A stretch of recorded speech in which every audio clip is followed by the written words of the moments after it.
And Fort Necessity, there's a 9-hour battle that takes place in which Peter Mercier and George Washington and his troops, the South Carolina troops, they fight it out with the French and the Indians. And a lot of the South Carolinians were killed, including Peter Mercier. And the end result of Washington's foray into that part of Pennsylvania is it sets off the French and Indian War.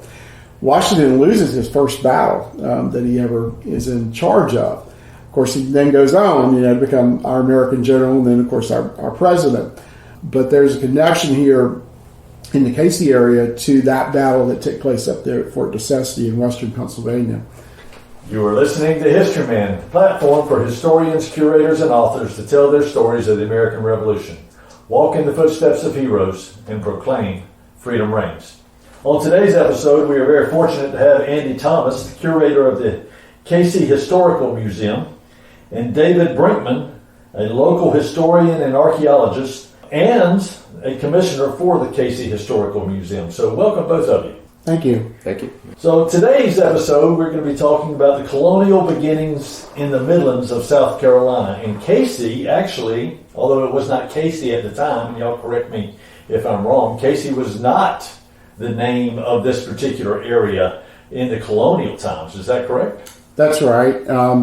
They would have called it the Congarees.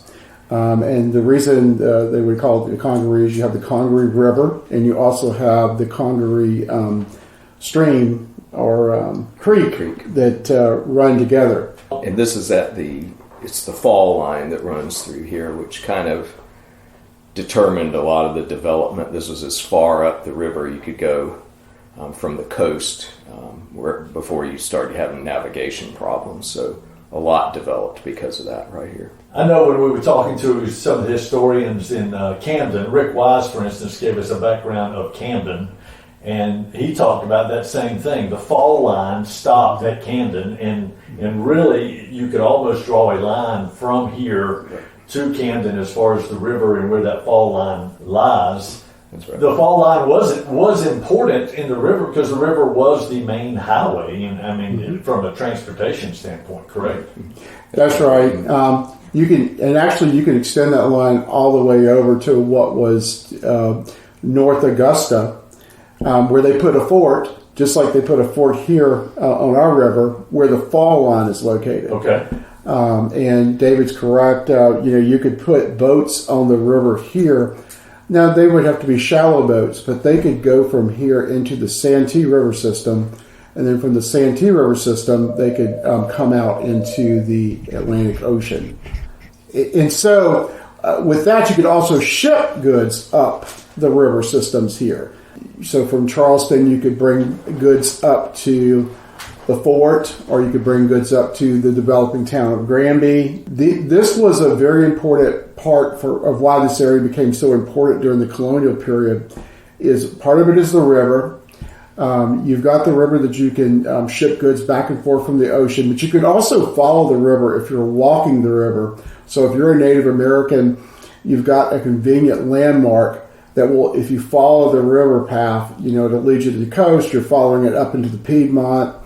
That's another thing that you can do, understanding directions and knowing where you're going. The other thing is, because of the fall line, you've got rocks in the rivers, which is going to make it easier for people to cross these rivers. Right. And finally, the fact that you've got Piedmont cultures to the north and you've got coastal or low country cultures to the south, this kind of becomes a natural meeting point between those two cultures. Whereas like in Native American times, they could bring salted fish or salt or shells this way. From the mountains, you'd get river cane or you'd get mica or other materials from there that you wouldn't find, in this part of South Carolina. It's a very phenomenal area in that regard when you think about the joining of different cultures in the Southeast. Where was the Cherokee Path? Did it run through here as well? The Cherokee Path did run through here. It started at the lower towns of the Cherokee, which are located up in or near Walhalla, Seneca, Clemson, that area. It followed a path that took it through the area that we know is 96, And then from 96, that path continued down here to the Congarees. Once it got here to the Congarees, it would then continue a little east and then down into Charleston. Okay. So you had a land route kind of coming into this area and the navigational routes on the river all coming into this area. So when the Europeans arrived, what would they have found? Well, Europeans, when they first came up from Charleston, they were looking for trade with the Native Americans. Okay. And so they would have found small groups of Native Americans in the backcountry in Piedmont of South Carolina. These Native Americans could be a couple of villages, or sometimes they were a little larger. One of the groups that we know about is the Congaree. And obviously, the Congaree is the name that gives its name to the river. The Congaree, though, just like other Native American groups, would move up and down the rivers. But we know about the Congaree when they lived a little south of here because we had an Englishman, John Lawson, who visited 1701, and then he wrote a book, I think it was 1711, called A New Voyage to Carolina. And he actually visited both South Carolina and North Carolina. But he gives us a little tantalizing snapshot of the Congaree Indians. He talks about them raising cranes, and those cranes would have picked the feathers off plucked the feathers off the cranes to use as decorations. They also used them to control insects in their gardens. He talks about that they grew a lot of tobacco here at that point in time, and they had these little stone pipes that they smoked it out of. And then he talks about he got invited to the Queen's residence. Her husband was on a hunting trip, and the Queen served John Lawson mush with dried peaches on top. And mush was basically, it was cornmeal mixed with water, maybe a little salt, and then the dried peaches would have been sprinkled on top of that. What happened to the Congarees? What happened to Congarees is the story of the second largest Native American uprising in colonial history. The biggest was King Philip's War up in New England. But here in South Carolina, we had the Yamasee War in 1715. The Yamasee War drew in a lot of tribes in the backcountry. A lot of tribes put their allegiances with the Yamasee, and they rose up against the colonists here in South Carolina. It actually drove many of the colonists behind the walls of Charleston. Charleston was a walled city at one point in time, and they had to abandon their farmsteads. They had to abandon their homes. And these Indian tribes were in the backcountry that were hostile to these colonists. Now, the colonial government quickly assembled militias and armies to fight these Indians. And in one of those battles in the backcountry, the Congaree Indians were involved in the battle, and many of their warriors were killed in the fight. And so the Congaree decided that they would sue for peace with the colony of South Carolina. And they decided that they would move and merge with another group of Native Americans to our northeast, which are the Catawba. Okay. And so many of them picked up and they left this area. And that meant that the settled Indians in this area were gone, but there were still two trading paths through here. You mentioned one was the Cherokee path. The other path was the Catawba trading path. The Catawba trading path was, I think in Virginia it's called the Great Trading Path. It's the Occaneechi. It's an old trading path that starts up on the James River in Virginia and goes through North Carolina into this part of South Carolina and over towards Augusta, Georgia. I mean, that is interesting. I know that several of those tribes after the Yamasee War did merge with the Catawba. I mean, we're talking about the Waxhaw tribe, for instance, and I talked to Dr. Bauer in the Catawba Nation, and she spoke of some of those. So where do we go from there? Well, 1715 was when it broke out, and it really concluded. 1716 was most of the fighting in South Carolina was over, although there were still skirmishes that continued to happen until the 1720s because the Yamasee relocated to Florida and they made attacks on the South Carolina colony. But that's all in the low country part of South Carolina. Here in the Midlands in 1718, South Carolina, the colony, decided that because They placed the blame on the Amnesty War on the traders and some of the practices the traders had engaged in. That South Carolina would have a monopoly over the trade for a while. And South Carolina actually had the monopoly over the trade for 4 years. And so what they did is they built military forts in the backcountry, but those forts were less of a military nature and more of a trading nature. And so Native Americans would come to those forts, Fort Moore over on the Savannah River, and Fort Congaree 1, which would have been here in the Cayce area. And they would bring their deer skins to those forts, and they would trade for guns, ammunition, blankets, beads, rum, those type of products. And that went on for about 4 years. Fort Congaree 1 was maybe one of the earliest European structures here in the Midlands. It was a small fort. I think it was more of an earthen fort than, some of the forts that you see later that are built here. Where would that have been located? We know exactly where it's at. You know exactly where that is? Yeah, we know. So back in the 1970s, when they were planning I-77, the development of it, some archaeology was required. They were actually trying to find Fort Congaree 1. They went through and started doing where they were planning to do the interstate and discovered actually what would probably be the St. John's settlement that happened a little bit later on. But that changed the plans for the interstate, what they did find at that time. So the interstate was rerouted, and later on, more archaeology actually found Fort Congaree 1. Where? And so it's found right off of 77. If you come off and head up into Cayce, there's it's being developed now as they call it the 12,000-year history park. It's near a fairly new tennis center that they have just off of 77. And there's trails that go through there. SCE&G donated a lot of land. They had actually built the original trails that go through there, and they circle where the fort is, and also this area where we believe may have been the St. John's settlement that formed later on.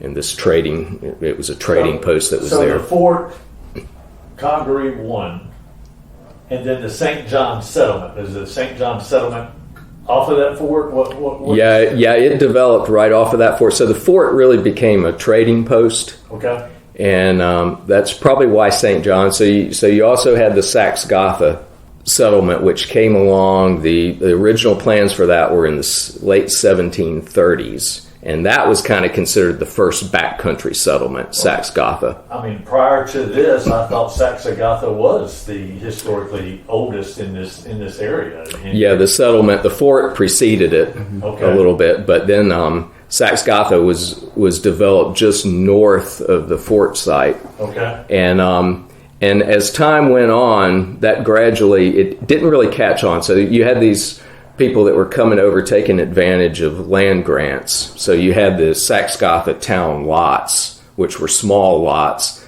and then you also could get 100 to 300 acres fairly close by, but spread out quite a bit. And the town lots didn't really catch on. You had some people that were there maybe for 30 or 40 years, but the St. John settlement kind of ended up forming just south of that. And then you also had Granby, which began forming north of that. There were some legal issues with the Saxe-Gotha land, which may have added to that, why people were going north and a little bit south of that location. Saxe-Gotha would have been part of a scheme. It's called the Township Scheme in South Carolina history, in which Governor Robert Johnson wanted to put towns in the backcountry. And he envisioned settlements that would have encircled the low country, protect the low country, which was the most valuable part of South Carolina, the plantations and all that. And these towns were set up to prevent other Indian uprisings like the Amnesty War. They could call on these towns to be there and fight in the backcountry. But the other thing was to prevent slave uprisings too. And so Saxe-Gotha it was called the Congaree Township to begin with. Mm-hmm. But then someone ended up and hit on a scheme. There was a small principality on the Rhine River in the Palatinate that was called Saxe-Gotha, and the Prince of Wales had married the Princess of Saxe-Gotha a couple of years before then, And so South Carolina actually, they sent people over to Germany. They sent them with German broadsides, and they talked about this colony and recruited people. And they said, come to our beautiful place of Saxe-Gotha in South Carolina. In many cases, they told them, we'll take you there for free if you meet us in Amsterdam. We'll provide you tools and seeds. Sometimes they said that this would be free, or it would be a loan that had very generous terms to it. And so many families did take them up. And like David said, the town itself did not really develop. These Germans spread up and down the river because everybody wanted a piece of the river.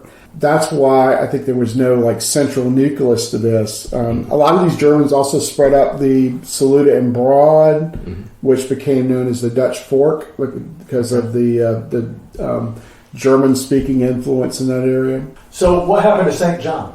So St. John's, it was actually a church that was in the middle of the Saxe-Gotha settlement. Okay, so Saxe-Gotha just grew around. Yeah, so you had all these town lots, and they kind of picked a little church area right in the middle of it, and that did pretty well. And the unique thing about it is the people actually, as you had African American slaves coming in, they actually let those slaves attend the church.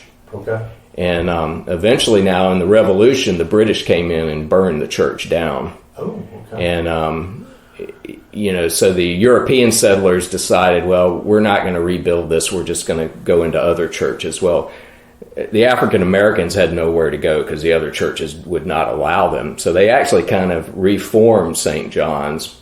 It was just in the woods, where they met many years. And then, many years later, at the end of the Civil War, they still had their St. John's Church going, and they actually could buy land then after the Civil War, and they did that, and they reestablished, the physical building of the church, and it is still here today. It's moved down a little bit south. It has survived, so there's a great story behind that. So St. John's does live on. What they found archaeology-wise, and we actually have a survey that shows the St. John's settlement. It was really relatively small. It was like a group of buildings, may have been circled by some type of protective wall or something, because it was built during the time when there was some problems with with natives coming in and attacking. But we do have a little drawing of it, and it's right there next to where we found Fort Congaree 1. So that's kind of really about the only thing that survived through those years. Fort Congaree 1, it became a trading post.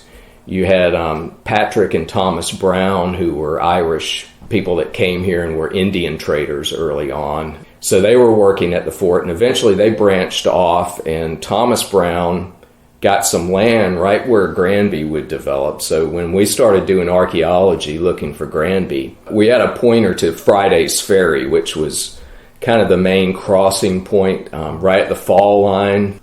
We actually purchased some land where we found this crossing and started digging, and we found a Granby house, which was probably built 1785. But underneath that, we started finding items of the Thomas Brown, the Indian trader, which was unexpected. But, in archaeology, that often happens. Things get built on top of other things. What a great find. So we're talking I heard 1730s at one point, and we're moving up into the French and Indian War and that sort of thing.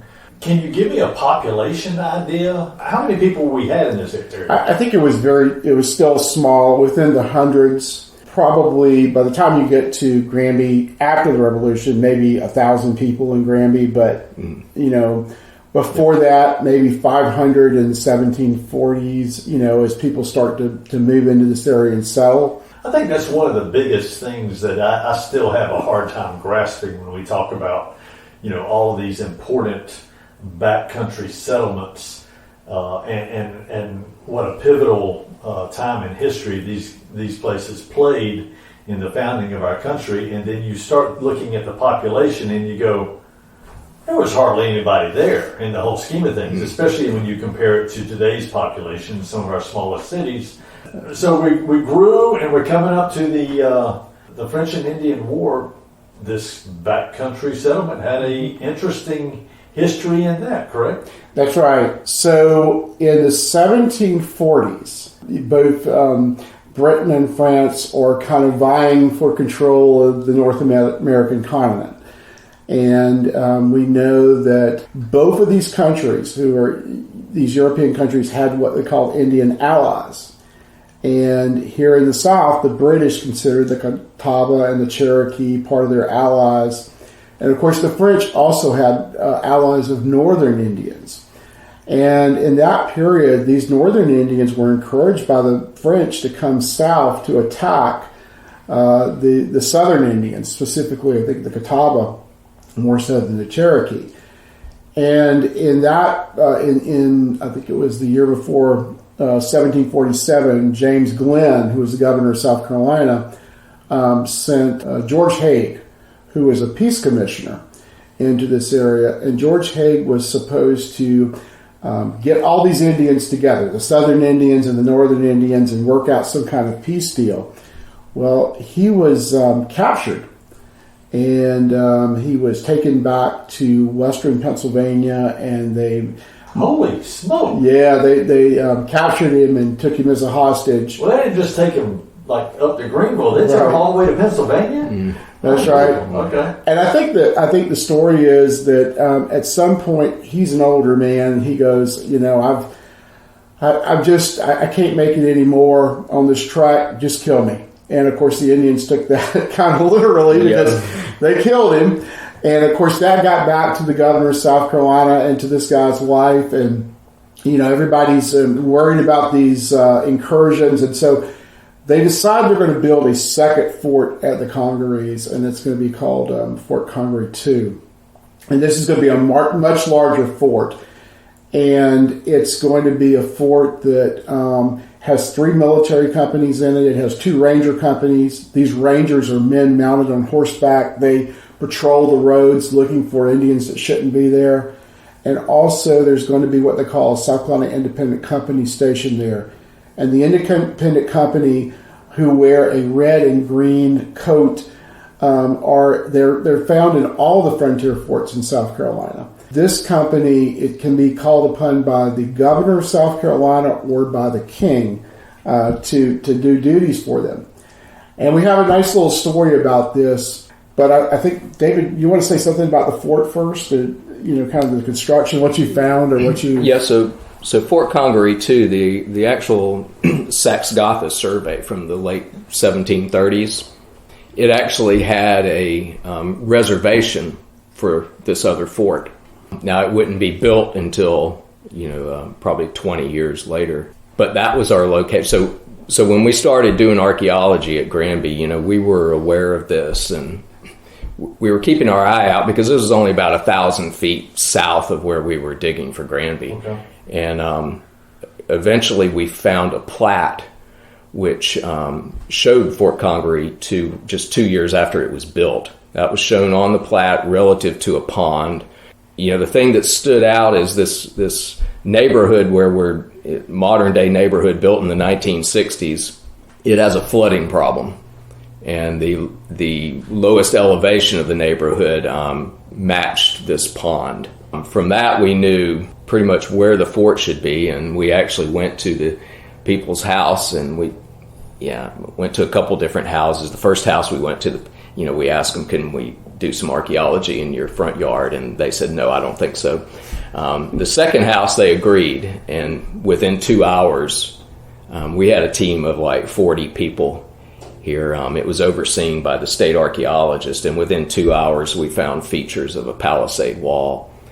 So we had located this fort built in 1748, and which really has quite a history as a fort with it. The George Haig, his widow, ended up remarrying the commander of Fort Congaree II, who was Peter Mercier.